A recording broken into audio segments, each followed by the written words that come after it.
Bonsoir et bienvenue au 20 bilingue de ce samedi 14 mars 2021 sur Equinox Télévision. Premier Armstrong Sanda, good evening. Bonsoir Nadine Ambo, good evening ladies and gentlemen. Thanks for joining us on our bilingual newscast 8 p.m. on Equinox Television, coming live from Equinox Central News Desk in Douala, Cameroon's economic capital city. In our top stories, wild curiosity and debate intensifies on the subject of a COVID-19 vaccine in Cameroon. More new cases are being recorded in different parts of the country. Meantime, local administrators have embarked on an offensive campaign against the non-respect of anti-COVID-19 barrier measures outlined by the government of Cameroon. Also in this newscast, Cameroon Seydou Mbombo-Njoya has taken the position of the fourth vice president of the Confederation of African Football. He got nominated to that position by the president of CAF, that is South African-born Dr. Patrice Motsepe. À la une de ce journal, le gouvernement camerounais réussira-t-il à désamorcer la grogne sociale sur le chantier de construction du barrage de Natigal malgré les négociations initiées par les ministres de l'eau et du travail? Les employés restent campés sur leur position. Ils exigent notamment de l'entreprise prestataire le paiement total de leur prime de logement. Et puis hors de nos frontières au Congo-Brazzaville, c'est une campagne électorale sous fond de promesses. Descendu sur le terrain dans le nord du pays, le président Denis Sassou Nguesso annonce la poursuite des investissements en vue du développement de plusieurs localités. À suivre également dans ce journal la vie des Camerounais à Ouesso, une ville frontalière avec le Cameroun. Voilà pour le sommaire.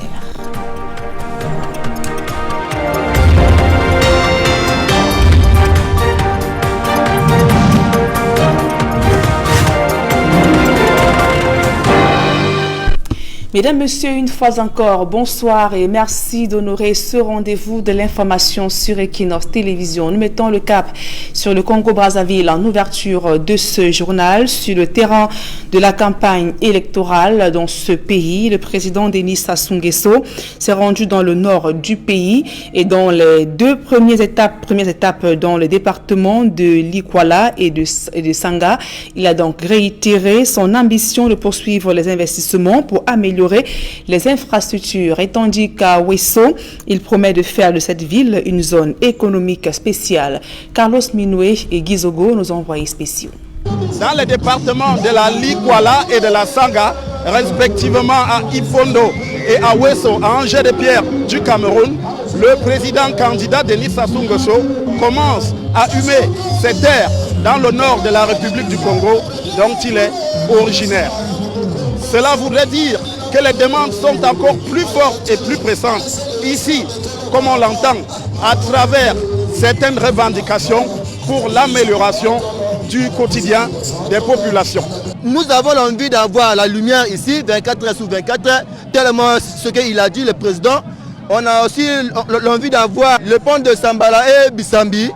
Denis Sassou Nguesso indique qu'il entend très bien, lui qui promet d'accélérer le développement de ces départements en procédant à une meilleure répartition des ressources, notamment pétrolières. Plus loin, à Ouesso, le président sortant congolais indique qu'il va en faire un pôle économique important pour son pays. Mais l'argument majeur que Denis Sassou Nguesso développe ici, c'est celui de la route transfrontalière Congo-Cameroun qui, à l'entendre, va permettre aux Congolais de bénéficier de nombreuses opportunités en Afrique centrale.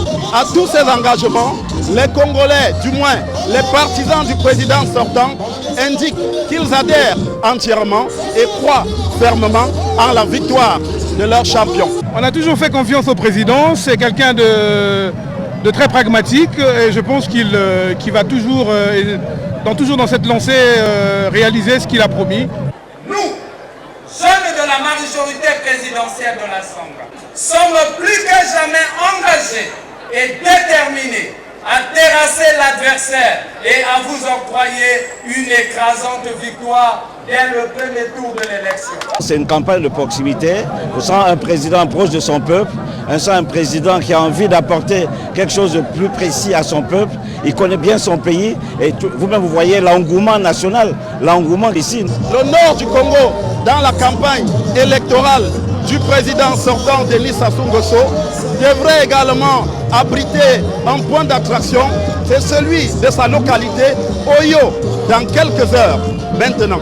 À Ouesso, pour Equinox Télévision, Carlos Minoué, Gizogo.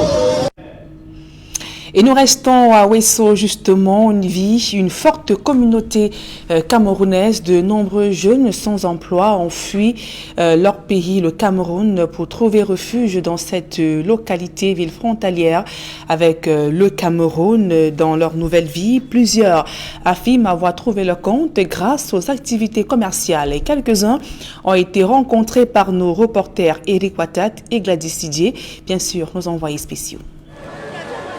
Ici, le marché central de Ouesso. La localité est située dans le département de la Sanga, dans le nord du Congo-Brazzaville. Le long du trottoir, des deux côtés, des boutiques et comptoirs sont tenus par des Camerounais. Nous rencontrons François, marié et père de 4 enfants. Ce Camerounais installé ici depuis 2010 a comme activité principale la vente des vivres frais. Tellement qu'il y a la souffrance au Cameroun que les jeunes ne peuvent même pas ne serait-ce que sortir au bout du tunnel. On décide de prendre l'aventure. On se retrouve aujourd'hui au Congo. J'ai pris l'aventure en 2010. 2010, on va déjà à presque 11 ans. Mais 11 ans parce que j'ai fait 4 ans à la frontière pour essayer de voir si je pouvais avoir de quoi pouvoir subvenir à une activité ici. Certes, au Cameroun, il y a le bénéfice, mais le bénéfice est très minable parce que tout est ficelé. Ici, au moins, tu t'en sors, tu réussis à joindre les deux bouts, tu réussis à résoudre certains petits problèmes et tout par rapport au Cameroun. Parce que imaginez au Cameroun, quelqu'un va acheter un sac de choux à 8 000, il réussit à vendre pour avoir 1000 francs ou 2000. Alors que avec toutes les dépenses que nous allons faire, le transport, la douane et tout ça, on peut se retrouver avec un 5 000, un 10 000 de bénéfices. Hein? Même si tu vas payer les papiers et tout, il y aura quand même 8 000 qui va rester de côté. Et même si tu donnes les 8 000, tu peux te retirer quelque chose pour mettre de côté. Donc c'est un peu mieux. La plupart des marchandises viennent du Cameroun, que ce soit oignons, pommes de terre, ils appellent ici tangaou, ce qu'on appelle jinja chez nous, ils appellent ici bissap, qu'on appelle foloré, les poireaux même, tout ça vient du Cameroun. Arnaud est aussi commerçant. Installé ici depuis plusieurs années, il a épousé une Congolaise avec qui il a 2 enfants. Bon, après mes études, je n'avais pas de possibilité. Vu tout ce que j'ai fait pour y trouver un métier, je n'avais pas de possibilité. Bon, avec le concours d'un cousin qui m'a fait part de ces activités qu'il menait ici, il m'a dit plutôt que je peux l'accompagner. Nous sommes arrivés là, j'exerçais dans l'électronique. À un moment donné, bon, il m'a lâché, je suis entré dans les vivres frais. Comme vous voyez tantôt, les oignons, les pommes de terre. Malheureusement, il est fini, sinon il y a un peu de tout, quoi. Pour l'instant, l'oignon au Cameroun, la production était un peu abondante. Bon, le sac au Cameroun pour l'instant coûte 25 000 francs. Bon, quand nous arrivions ici, là, eux ils ne vendent pas en sac, ils vendent plutôt en filet comme vous voyez là derrière moi. Voilà. Bon, quand nous mettions à l'intérieur des filets, ça donne 3 filets et demi. Voilà. Et le filet ici là c'est 25 000 francs. Donc vous pouvez déjà faire l'addition, vous voyez un peu ce qu'il y a au-dessus. Pour arriver au Congo-Brazzaville, tous ces Camerounais ont pris la route. Pour Laure, qui a quitté le pays en 2016, le trajet lui a coûté 50 000 francs CFA. Cette Camerounaise s'est aujourd'hui installée à son compte. Elle vend des vêtements au marché central de Ouesso. Quand je viens au Congo, j'ai fait 1 semaine en route. J'ai pris les gourmets pour arriver ici. Ça coûte pas cher. 50 000 $, jusqu'à où j'ai payé 50 000. Au Cameroun, je vendais au marché central dans une boutique là-bas. À les vêtements toujours. Je travaillais à Douala, au marché central. Je travaillais pour quelqu'un qui m'a payé 50 000 francs. Je m'avais payé 50 000 francs, tu dois manger, payer la maison, la famille. Ça a l'air éminable. Donc ici, quand même, je m'en sors, je me retrouve. Si j'arrive, je n'ai pas bien à payer ma maison, j'envoie quelque chose à la famille au Cameroun. J'essaie un peu de garder mes enfants. Bonzini, lui, est chauffeur taxi. Il explique avoir pris la route lui aussi, mais il a déboursé entre 100 et 150 000 francs CFA. Il ne regrette pas d'avoir quitté le Cameroun. Par jour, je ne peux pas manquer moins de 20 000. Et il y a des fois, comme le président de la République est en train de faire sa campagne, là, par exemple, comme hier, je suis sorti à à 5 ans. J'ai fini mon boulot et je me suis retrouvé à 60 000 francs. C'est pas mal. Bon, par exemple, comme aujourd'hui, je suis en train de me distraire. Je ne suis pas concentré sur le travail, mais je me retrouve déjà à 30 000. Bon, grâce à ça, je remercie quand même Dieu. Bon, ici au Congo en général, le transport coûte cher à Ouesso. Parce que ici, une tête coûte 500 francs.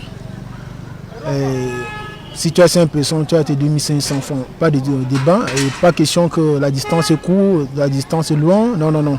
500 francs reconnus officiels. Nous sommes à Ouesso, dans le nord de la République du Congo, à quelques kilomètres du Cameroun. 523 kilomètres de frontières séparent les deux pays. Et dans cette localité, une bonne colonie de Camerounais s'y est installée depuis plusieurs années. 5 ans, voire 11 ans pour certains.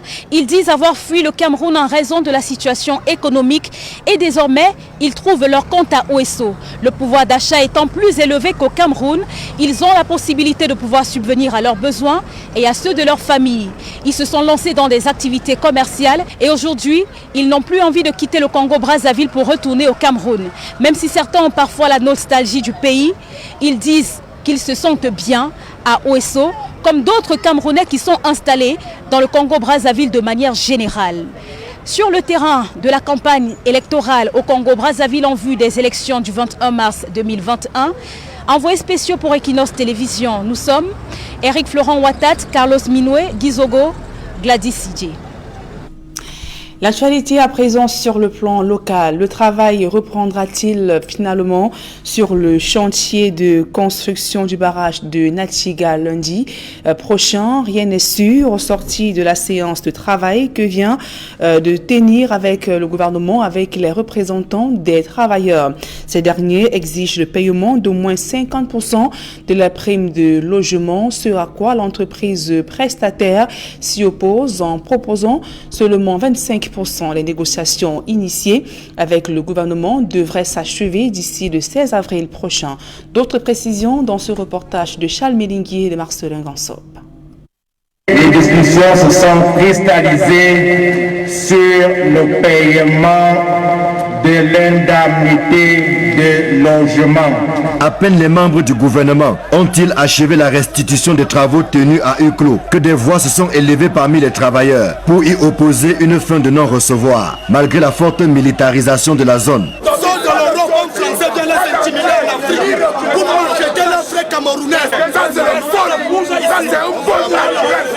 C'est que les deux parties n'ont pas pu s'entendre sur ce qui constitue la principale revendication des ouvriers, à savoir le paiement des arriérés de non-logement. Nous nous sommes dit, le dialogue social ne finit jamais. On était prêt à prendre les 3 mois, mais sans harmonisation. Mais puisque l'entreprise a fermé le dialogue et que nous en sommes arrivés encore à une fermeture du chantier, nous avons dit, compte tenu des réalités, compte tenu des engagements des uns et des autres, nous sommes prêts à diviser la poire en 2. C'est-à-dire nous supportons la perte de 50%, CCN subit la perte de 50%. CCN a demandé à se consulter, comme d'habitude en conseil de direction. En face, il aurait proposé 25% et le paiement de 5 mois d'arriérés de non-logement. Un premier paiement dès la semaine prochaine de 2 mois sera fait et les 3 autres mois vont suivre. 2. Le non-logement, à savoir 25% pour tous les employés qui n'en avaient pas. Ce non-logement sera inclus dans le salaire du mois de mars sans que cela ait un impact négatif sur les autres éléments de salaire. Ces annonces ne sont pas favorablement accueillies par les ouvriers. Même les tentatives d'apaisement du ministre du Travail et de la Sécurité sociale n'y font rien. Il y en a, j'ai entendu qui criaient depuis 2 ans, depuis 3 ans. Je voudrais vous dire, nous avons fait un bon chemin aujourd'hui. On a réglé beaucoup de problèmes. Tous les problèmes ne se règlent pas en un jour. Et nous revenons le 16 avril. Le 16 avril.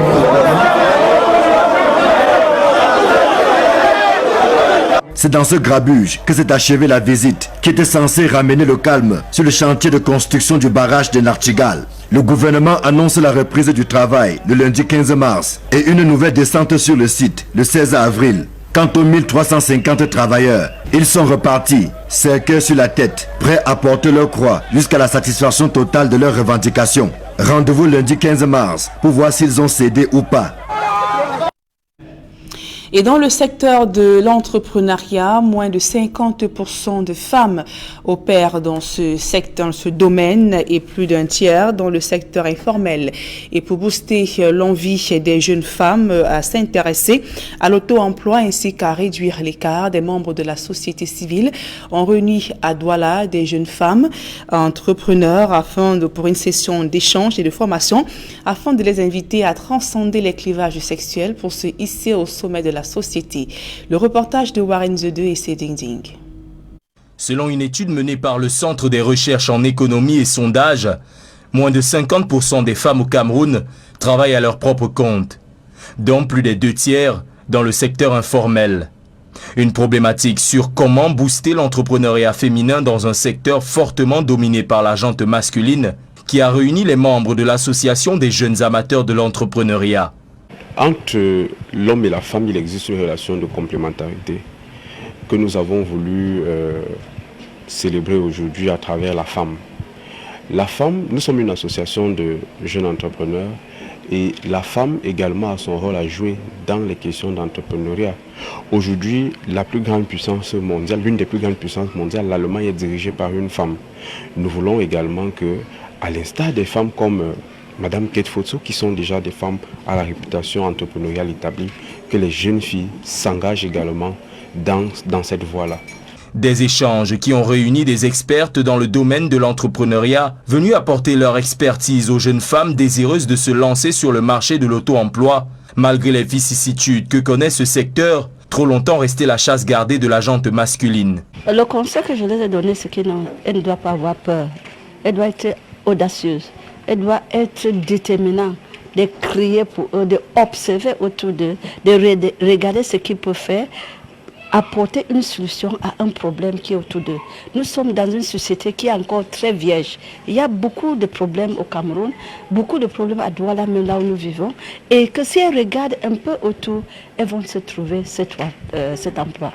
Des échanges qui auront su trouver oreille attentive auprès des jeunes femmes amatrices de l'entrepreneuriat. Toute femme d'abord naît avec un esprit de création parce que la femme donne la vie et c'est dans cette optique-là que la femme entrepreneur doit rester. C'est ça qu'elle doit avoir à l'esprit de telle sorte qu'elle puisse observer autour d'elle, se dire d'abord je suis capable d'apporter une solution à un problème. Une façon d'exhorter la jeune femme camerounaise à retrousser ses manches afin de façonner une nouvelle image de la société. On parle santé à présent, malgré les chiffres en nette progression au Cameroun concernant la pandémie de coronavirus, les populations peinent toujours à mettre en pratique le respect des mesures barrières. Le constat a été fait dans plusieurs villes du pays, notamment à Gazawa, dans la région de l'extrême nord, en Konsamba, dans le Mungo, tout comme encore dans certaines localités de la région du nord-ouest Cameroun, où des campagnes de sensibilisation sont organisées par le corps médical et la société civile afin d'insister sur l'importance du port du masque. Le reportage de Xavier Fouca. Alors que les chiffres des cas positifs et des décès dus à la Covid-19 ne cessent de croître au Cameroun, à Gazawa, une commune du département du Diamari, située à 25 km de Maroua à l'extrême nord, comme dans plusieurs autres localités, le respect des mesures barrières, comme le port du masque, n'est pas la chose la mieux partagée, surtout dans les établissements scolaires. Présentement, avec le port des masques, les enfants sont un peu réticents. C'est quand on passe au contrôle qu'ils le remettent, et quand ils sont en salle de classe, ils les réenlèvent encore. Donc il faut faire le contrôle au quotidien et permanemment. C'est fort de ce constat que l'autorité administrative locale a effectué une descente dans plusieurs établissements scolaires de Gazawa afin de procéder à la sensibilisation. On respecte les mesures barrières. Avec que le coronavirus existe et ça tue, ça fait des dégâts.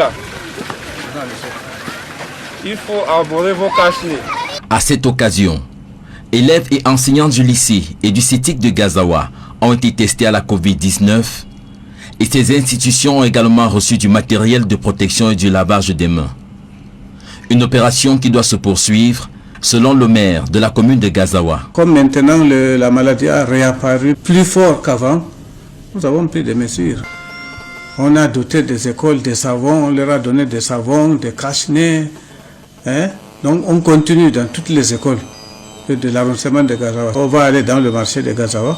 On va commencer à sensibiliser, leur donner les savons, les cache-nez. Le sous-préfet annonce tout de même des mesures répressives pour les récidivistes. En Konsamba, dans le département du Mungo, le constat du relâchement du respect des mesures barrières est le même.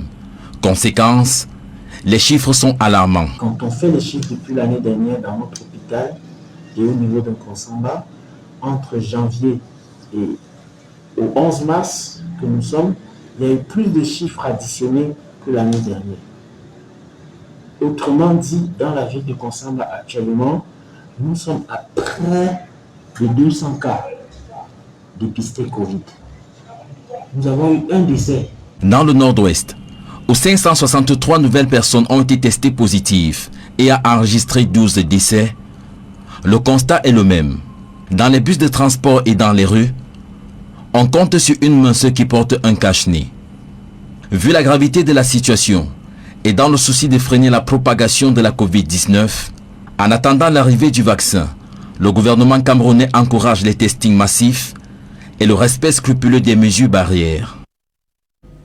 C'est avec ce reportage que nous mettons un terme à la première partie de ce journal. La suite, c'est en langue anglaise avec vous, Fomi Armstrong Sanda. Thanks, Nadine Yambo. Ladies and gentlemen, thanks for joining us in the second segment of information in the English language. We begin on our health page to talk about the coronavirus pandemic and the non-respect of anti-COVID-19 measures in several localities of the country.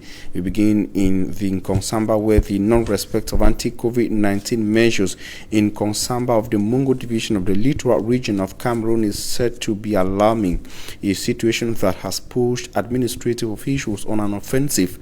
The divisional officer from Konsamba 1, Dauda Umaro, went sensitizing the population when he too noticed that learners of government-inclusive bilingual school in Konsamba 1 were far from respecting social distancing, the wearing of face masks, and hand washing. School officials on their part say hand washing buckets are available in schools, but the company in charge of water supply in Cameroon has not been faithful in water supply.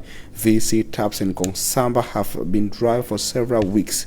It should also be recorded that a nurse recently died of COVID-19 at the Konsamba Regional Hospital and Regional Hospital Annex, and the number of confirmed cases of COVID-19 are said to be on a disturbing rise in the town of Konsamba and the rest of the Mungo division of the littoral region.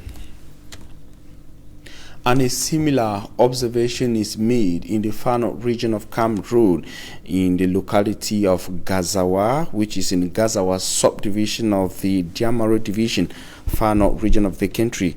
At 25 kilometers away from the Far North regional chief town Marwa, Gazawa inhabitants have practically abandoned the respect of anti-COVID-19 measures outlined by the government of Cameroon, which were recently reiterated by the Prime Minister, Chief Dr. Joseph John Gute. In schools, markets, and other public places, social distancing, the wearing of face masks, and regular hand washing is said to be absent, according to local administrators. The divisional officer for Gazawa subdivision, Matna Tirmo, during a sensitization tour recently to warn Gazawa inhabitants of the irresponsible behavior. He warned them against the irresponsible behavior which is comprised or which is seen and manifested in the non-respect of anti-COVID-19 measures, and he also promised that drastic measures were on course to track down those who have failed to respect COVID-19 measures and barrier measures of the government of Cameroon across Gazawa subdivision. On your images there, you can see the divisional officer for that is Gazawa sensitizing across the town of Gazawa. And the northwest region of Cameroon has unfortunately been witnessing increasing numbers of COVID-19 in all the 7 divisions of the region. Recently, information from the Northwest Regional Chieftain Bamenda says some over 500 new cases have been recorded in the space of just 1 week, and 12 persons have so far died of COVID-19 in 1 week in the Northwest Regional Chieftain Bamenda. And Boostel are fighting details from the Northwest. At checkpoints, while moving into or out of Bamenda using public transport, it is common to hear these, and I quote, "Make any man wear your mask, or if you get your money, no wear 'em." This means everyone stepping out to present their identification documents at the checkpoint should properly wear their masks or be ready to pay some money to the forces. This announcement, most often by the bus conductor, gets most passengers searching through their hand luggages for their masks. On the streets of Bamenda, masks are worn at the side of control teams, while tap buckets which had been distributed barely have water and soap. Look at that order, pack up. I don't know what is doing. Look at the mask. You are not shamed. Since the start of 2021, there has been a rapid increase in new cases of coronavirus in the Northwest region, as well as deaths associated with COVID-19. Between February 28th and March 6th, 2021, a total of 6,591 COVID-19 diagnostic tests were conducted, while 563 persons tested positive, 126 recovered, and 12 died in just 1 week. Health experts say the figures are alarming. Coronavirus is real. No one is spared. Everyone is at risk. The respect of barrier measures, that is, the wearing of face masks, washing of hands with soap and running water, and the maintaining of physical distance of at least 1.5 meters from each other, health experts say, can prevent and limit the spread of the coronavirus. Also, persons with flu-like symptoms are advised to get to the nearest health unit for possible dictation and early treatment in the case of the coronavirus. And in one of his letters and releases sent to the 19 district medical officers of the Northwest region of Cameroon, the Northwest Regional Delegate of Public Health, Dr. Che Kingsley Saw, asked them to continue the fast tracking and testing of COVID-19, taking as information from hierarchy and also using as priority schools, and to test learners as well as teachers in different schools across the Northwest region of the country. Dr. Che Kingsley Saw also asked the 19 district medical officers across the region to also always refer to the regional office when need be. At any time they need more test kits to carry out the exercise in different schools of the Northwest region. And now, cardiovascular disease is said to be on the rise, with a number of patients said to have escaped from hospital or not wanting to go to hospital with the fear of getting infected with the coronavirus. And recently, cardiologists met in the city of Douala to find ways in order to be able to squarely handle the situation, which is said to also be taking Cameroonians away and taking the lives of several Cameroonians in a disturbing note. Immaculate Fogo has the rest of the story. The key negative impact of the coronavirus pandemic on the fight against cardiovascular diseases lies in the fact that many patients do not seek health care early enough due to fear of getting infected with COVID-19. According to some health experts, the decline of cardiovascular hospitalization has resulted to several deaths. With the ongoing pandemic, cardiologists remain concerned about the fact that several patients are not seeking help at the right time, but rather when the disease is severe. Period, we have real problems because patients will, most accessibility to the hospital is really a problem. In some hospitals, we see that patients don't really want to come to the hospital because they feel that at the hospital they might get the COVID-19, and so some of our patients, they stay at home, they're unable to get medications, and you can know their conditions will keep deteriorating. So it's really a problem in the health sector. Thank you.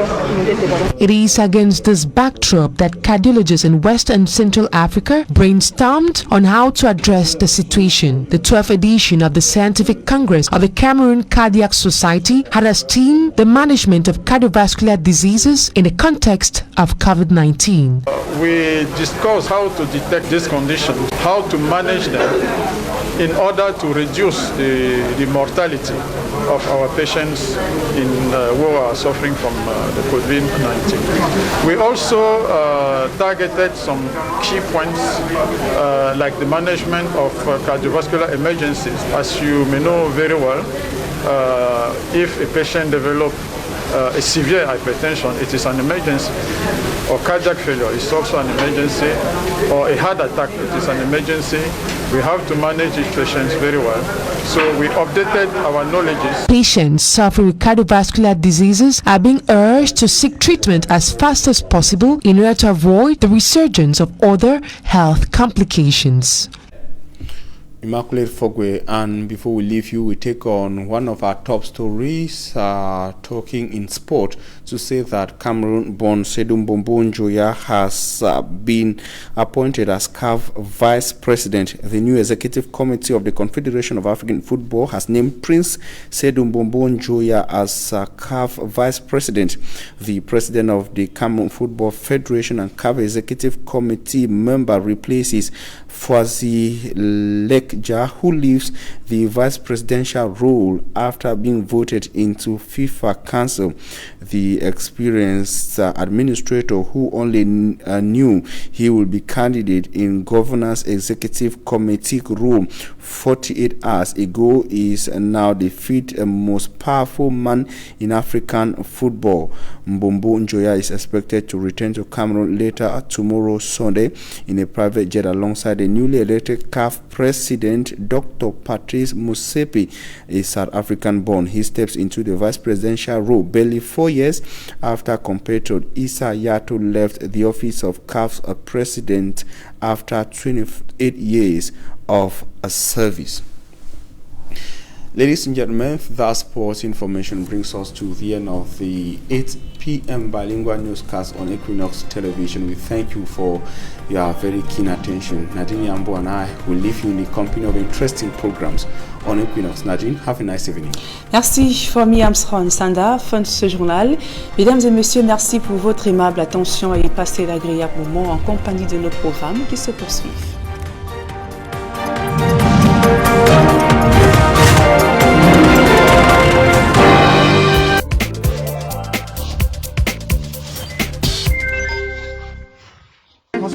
C'est comment, pardon,